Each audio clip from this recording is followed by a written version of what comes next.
Karon, mugahin kita og panahon sa pagtuon sa pulong sa Dios uban sa sermon nga giuluhan og ako nagsunod kang inahan.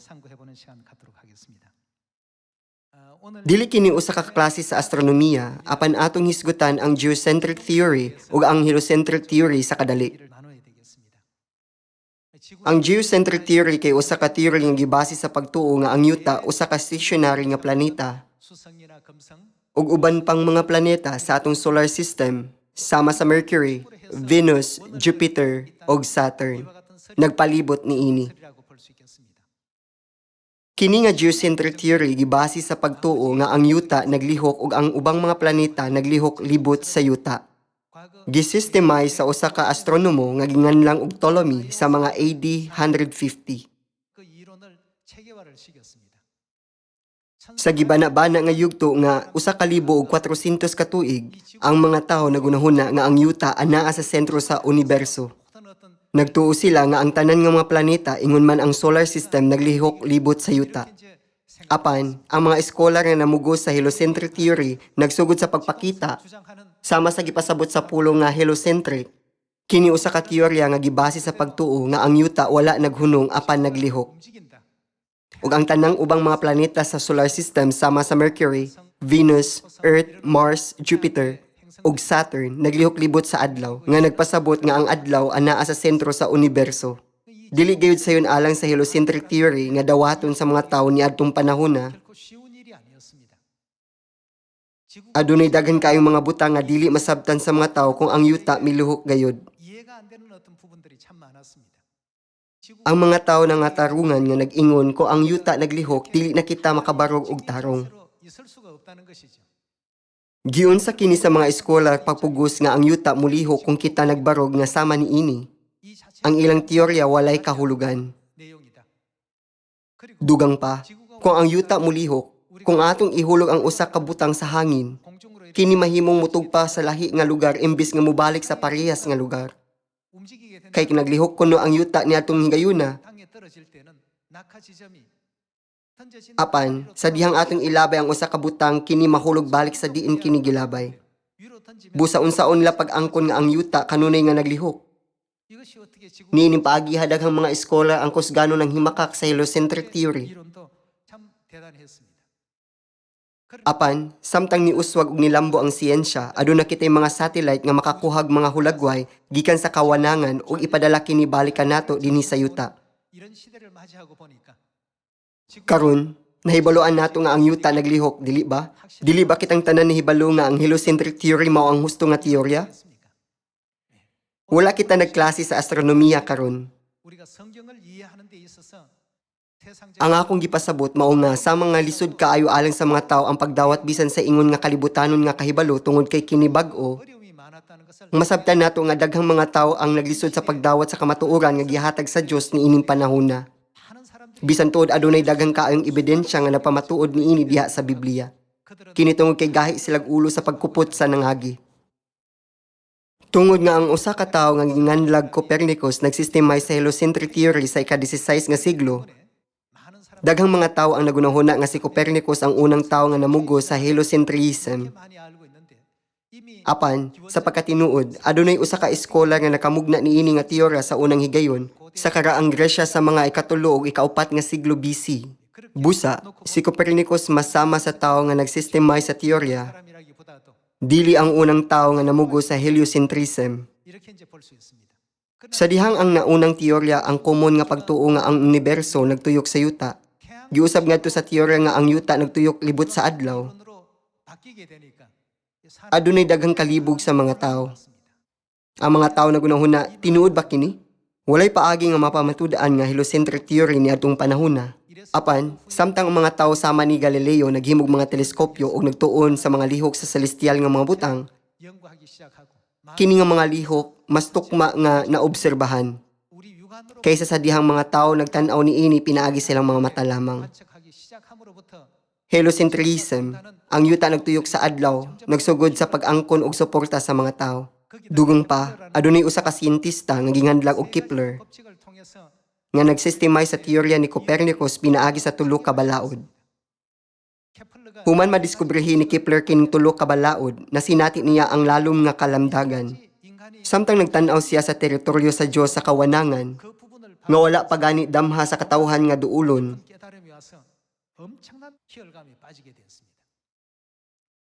mao nga nagsulat siya og usa ka libro, sa iyang libro siya misulat.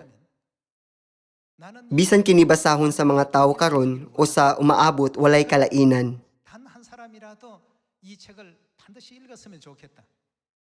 Pahulata kini sa magbabasa sulod sa usa ka gatos ka tuig. Kung ang Dios mismo andam na, sulod sa 6,000 ka tuig alang sa usa nga magtuon kaniya. Ang iyang gipasabot mao nga ang iyang libro nga makahulat og labing minus usa ka gatos ka tuig alang sa magbabasa niini, kung itandi sa Dios nga nagbarog nga andam sulod sa 6,000 ka tuig alang sa usa nga magtuon kaniya. Human madiskubrihi ni Kepler ang tulo ka balaod nga nagsuporta sa iyang teorya sa heliocentrism. Siya nakahimo sa pagtan-aw sa teritoryo sa Dios nga ang mga tawo wala pa mangahas sa pagtan-aw hangtod niadto. Natandog kaayo siya. Karong panahon na, ang tanan nagtuo sa heliocentrism. Bisan pa, kaniadto, ang tanan ng mga tao kumbinsido sa geocentric theory nga gidawat sa kadaghanan. Gikan sa panahon nga si Ptolemy nagsystemize o nagtukod sa geocentric theory, walay usa nga nakahimo sa pagpanghimakak sa maong teorya sulod sa taas nga panahon nga mga 1,400 ka tuig. Apan, usa-usa, ang mga tao nagsugod sa pagkaamgo nga kini nga teorya dili makatarunganon. Adunay daghang mga hinungdan nga kini nga teorya wala makatagbaw sa astronomiya. Apan, sa unang mga adlaw sa heliocentric theory, si Galileo gidala sa Inquisition tungod sa pagpamugo sa teorya. Ug siya gipasidan-an, kung dili nimo bawion ang heliocentric theory nga naglibog sa mga tao, patyon ka namo sa kini nga korte dayon. Busa misugot siya ug mibiya sa korte. Apan, sa wala pa mo gawa sa pultahan sa korte, siya miingon. Ug apan kini naglihok gihapon. Ang iyang gipasabot mao nga, bisan unsaon pa ninyo pagdaog-daog sa ako unsa man ang akong mahimo nga ang yuta naglihok gihapon. Ug apan kini naglihok gihapon, usa ka bantog nga hugpong sa mga pulong nga giingon ni Galileo, ingon nga usa ka anektota. Adunay usa ka hinungdan nga akong gipaambit kini nga istorya kaninyo. Ang Dios na ginahimhinam kaayo nga kita iyang mga anak dinhi sa yuta makahibalo sa pagkaanaa sa langit ng inahan ug sa tanang kasaysayan nga may kalabutan kaniya. Ang mga Kristiyano sa tibuok kalibutan nagtuo nga adunay usa lamang ka Dios, ang Dios nga Amahan. Kanunay silang namugos niini nga pagtuo, apan dili kini tinuod. Ang Dios mao ang usa nga nagbuhat sa solar system nga nakasentro sa adlaw. Iyang gipatuyok ang mga planeta sa solar system libot niini, dili tuyok sa yuta. Apan, ang mga tawo gitudluan, ang tanan nga mga planeta naglibot sa yuta. Makasubo kaayo nga ang dili tinuod dugay na nga gitudlo sa mga tawo. Tungod kay ang mga tawo nagtan-aw sa universo nga adunay usa ka panan-aw nga nakasentro sa kaugalingon, ang yuta napakita nga hunong wala gayoy paglihok. Dili nila matungkad kung sa unsang paagi sila makabarog nga tuliid nga dili malipong umatumba kung ang yuta sa pagkatinuod naglihok. Tungod niini nga hinungdan, daghang mga tawo ang hugot nga mituo sa geocentric theory ug adunay labaw nga pagsalig niini kaysa sa heliocentric theory. Sa dihang mianhi ang Amahan dinhi sa yuta, gusto gayud niya nga ilhon nato ang paglungtad sa Dios nga Inahan. Busa sa iyang sinulat sa kamot nga sulat, siya misulat, si Eliseo misunod kang Elias, si Josue misunod kang Moises, si Pedro misunod kang Jesus, ako nagsunod kang Inahan. Niining paagiha iyang gipadayag ang pagluntad sa Dios Inahan sukad pa sa sinugdan, sa dihang nagsugod siya sa pagbuhat sa buluhaton sa ebanghelyo. Gusto sa Dios nga Amahan nga ipahibalo sa tanan nga katawhan nga ang Dios Inahan sigurado nga naglungtad. Apan, daghang mga tawo ang wala gihapon makasabot sa kamatuoran bahin sa Dios nga Inahan ug wala gani isukaranan nga kahibalo bahin kaniya.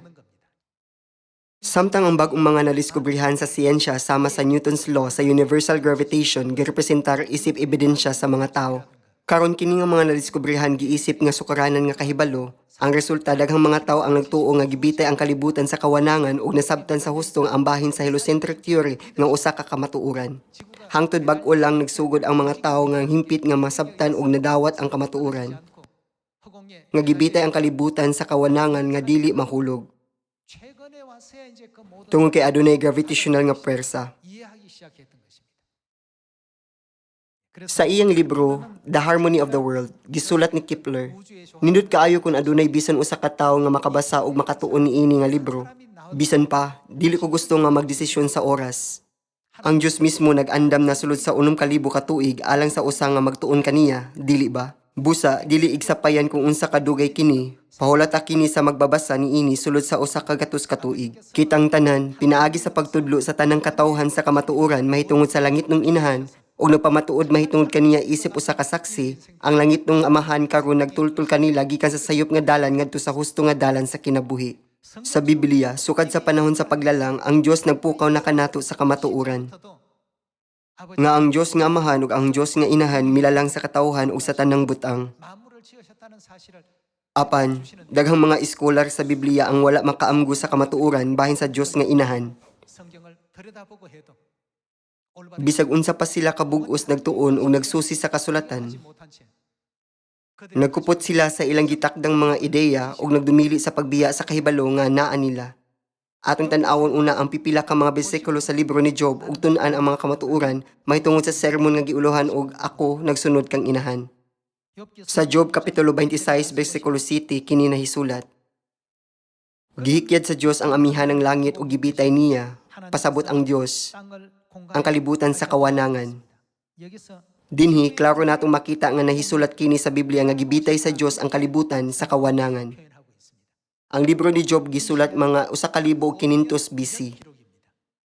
Nagpasabot kini nga gipadayag na sa Dios kanato mga 3,500 ka tuig ang milabay nga ang kalibutan gibitay sa kawanangan sa universo.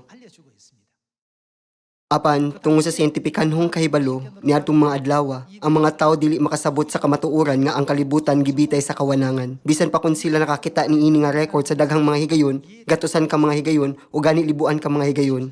Hangtod nga ang law of universal gravitation giproklamar ni Newton sa ika-17 nga siglo. Ang kamatuoran nga ang kalibutan gibitay sa kawanangan kay usa lamang ka teorya. Ang mga tao dili makasabot o makatuo. Apan, sa libro ni Job gisulat 3,500 ka tuig ang milabay kini gi-record. Gibitay niya ang kalibutan sa kawanangan. Usa ka to kabutang nga dili masabtan sa mga tawo niadtong panahona, apan sa ulahi kini nga record nga gisulat sa Biblia napamatud-ang tinuod. Bisan tuod kini nga kamatuoran dili madawat sa mga tawo 3,500 ka tuig ang milabay, kitang tanan nga nagkinabuhi nining panahona dali ra makaingon. Amen. Nini mga pulunga. Dili ba kini tinuod? Dili lamang ang Job kapitulo 26, atong basahon usab ang Job kapitulo 36 bersikulo 26. Dili gyud nato matukib ang gahom sa Dios o maihap ang iyang panuigon. Ang Dios mo ay nagpaalisngaw sa tubig o gihimo niya kining ulan. Kini nagtumong sa tubig nga nahimong alisngaw o gibira ngadto sa hangin. Dili ba? Gipabuhagay niya kini gikan sa panganod alang sa tanang katawhan. Mahitungod sa water cycle, gipatin-aw na kini sa Dios kanato 3,500 ka tuig ang milabay. Pinaagi sa evaporation, ang tubig mahimong alisngaw nga musaka, nag-umol sa mga panganod sa langit o gibubo balik sa mga tao ingon sa ulan. Kini ang water cycle. Ang proseso sa pag-ulan na diskubrihan ug napamatud-an sa siyensya sa ika-17 nga siglo nga pipila lang kagatos katuig ang milabay. Apan, gipahibalo kini sa Dios kanato pinaagi sa mga record sa libro ni Job nga gisulat 3,500 ka tuig ang milabay. Sa paglabay sa panahon, unsay nahitabo ni ining mga pulong sa Dios? Bisag dugay na silang gisulat, sila na pamatud-an nga tinuod. Walay usa sa mga pulong sa Dios nga bakak. Unya, maura usab ang kamatuoran mahitungod sa Dios nga inahan. Sa Genesis kapitulo 1 bersikulo 1 diin nahisulat, sa pagsugod sa Dios pagbuhat sa kalibutan ug sa tanang butang sa kalangitan, gipasabot na sa Dios ang mahitungod sa Dios nga amahan ug sa Dios nga inahan. Sa pagsugod sa Dios, pagbuhat sa kalibutan ug sa tanang butang sa kalangitan, niini nga bersikulo ang pulo nga Dios girecord nga Elohim nga nagpasabot nga ang mga Dios sa orihinal nga Hebrehanong teksto. Pinagi ning pulo nga Elohim, gusto sa Dios nga ipahibalukan nato nga ang yuta gibuhat sa Dios nga Amahan ug sa Dios nga Inahan. Wala kini gilalang sa usa ka Dios lamang. Ang nahisulat sa Genesis Kapitulo 1, versikulo 1, mao ang unang butang nga gusto sa Dios nga atong mahibaluan. Apan, ang mga tao na gunahuna, walay laing Dios nga labing gamhanan gawa sa Dios nga Amahan. Ang tanan nga mga tao sa kalibutan na gunahuna nga adunay usa ka gitakda ang konsepto. Tungod kay kini nga gitakda ang konsepto giisip nga sentido komon ug lig-on nga nahusay. Kita gihagit sa daghang mga tao sa dihang kita nagsangyo sa kamatuoran bahin sa Dios nga Inahan, dili ba? Apan, ang Dios nagpahibalo na kanato mahitungod sa Dios nga Inahan diya sa libro sa Genesis. Unsa pud kaha sa gipadayag Kapitulo 4, versikulo 11. Ug pinaagi sa imong pagbuot na mugna ang tanan. Pinaagi sa pag-alagad sa Dios, pinaagi sa paglalang sa tawhanong mga amahan ug tawhanong mga inahan, ug tawhanon nga mga anak nga lalaki ug babaye. Gusto sa Dios nga ipahibalo kanato ang usa ka butang. Sa dihang pangutan-on ang mga tao, aduna ka ba'y amahan sa inyong pamilya? Tubagon nila ang pangutana pinaagi sa pagtubag. Oo, syempre. Unya, otomatiko kitang makahuna-huna nga adunay inahan sa ilang pamilya. Kini ang sukaranan nga kahibalo nga naa kanatong tanan.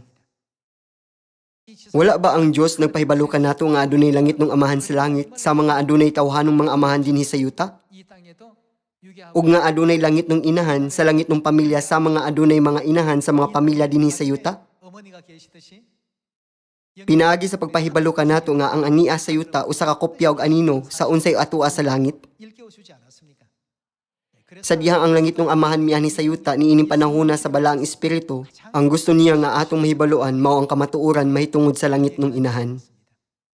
Mao nga ang langit ng amahan miingon, si Eliseo misunod kang Elias, si Josue misunod kang Moises, si Pedro misunod kang Jesus, ako nagsunod kang inahan.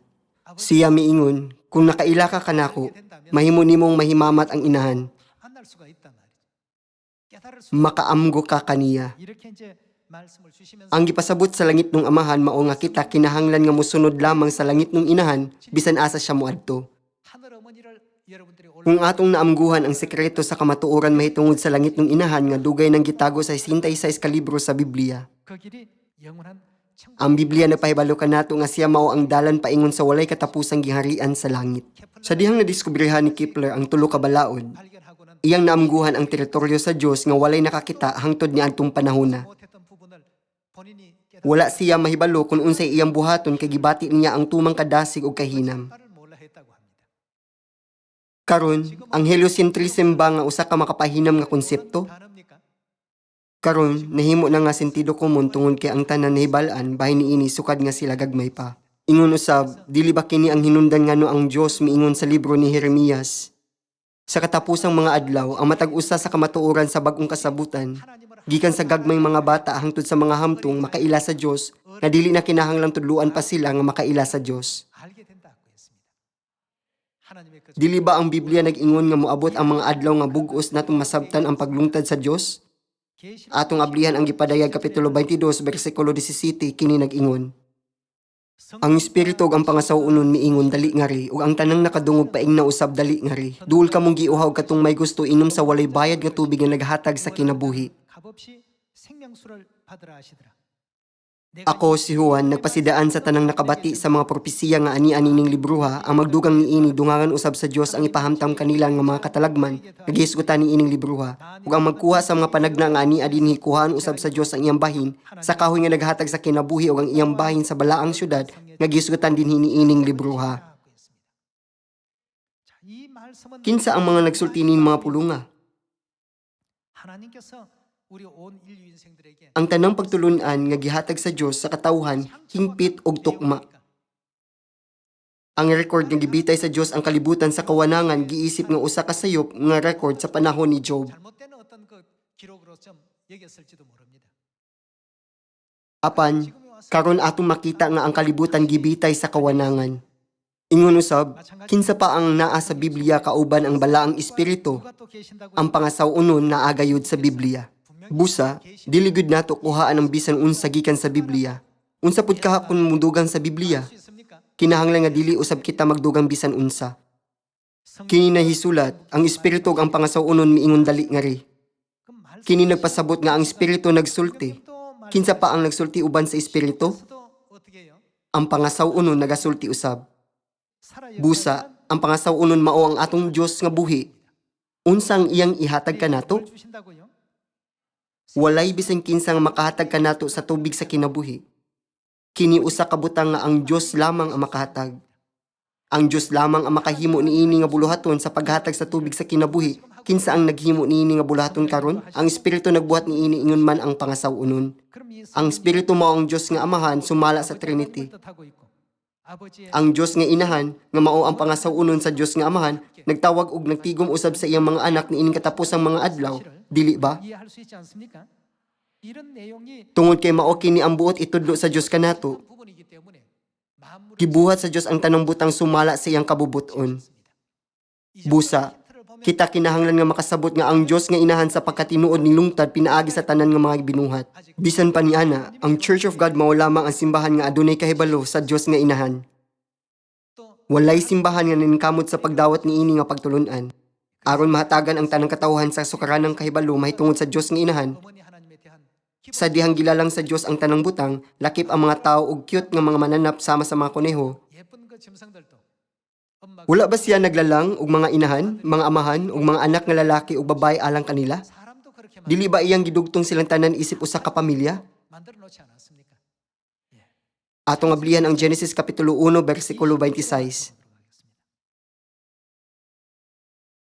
Unya mingon na usab ang Dios, buhaton nato ang tawo sama sa atong dagway.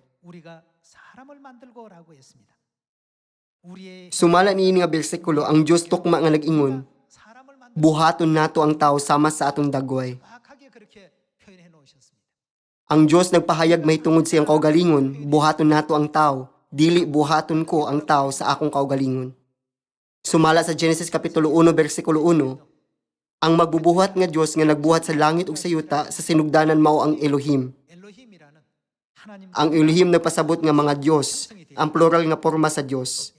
Kung ang Dios nag-ingon buhaton ko ang tawo sa akong kaugalingon, bisan ang pulong nga El or Eloah kinahanglan nga gigamit imbis sa pulong nga Elohim.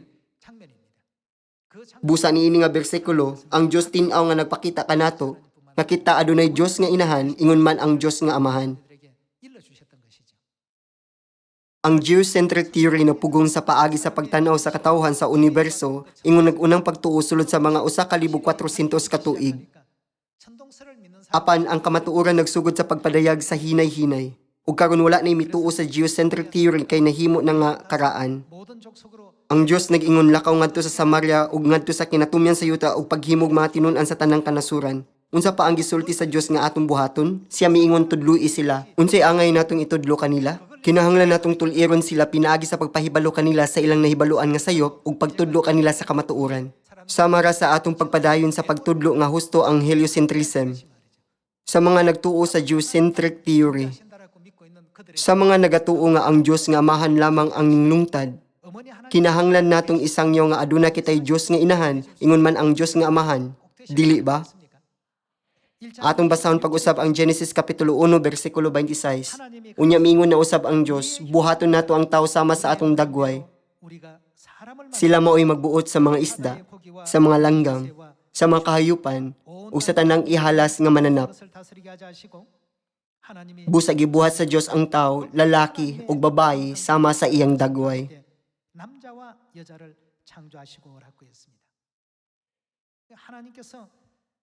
Gibuhat sa Dios ang tawo sama sa dagway sa Dios, ug ang dagway sa lalaki ug ang dagway sa babayi gibuhat.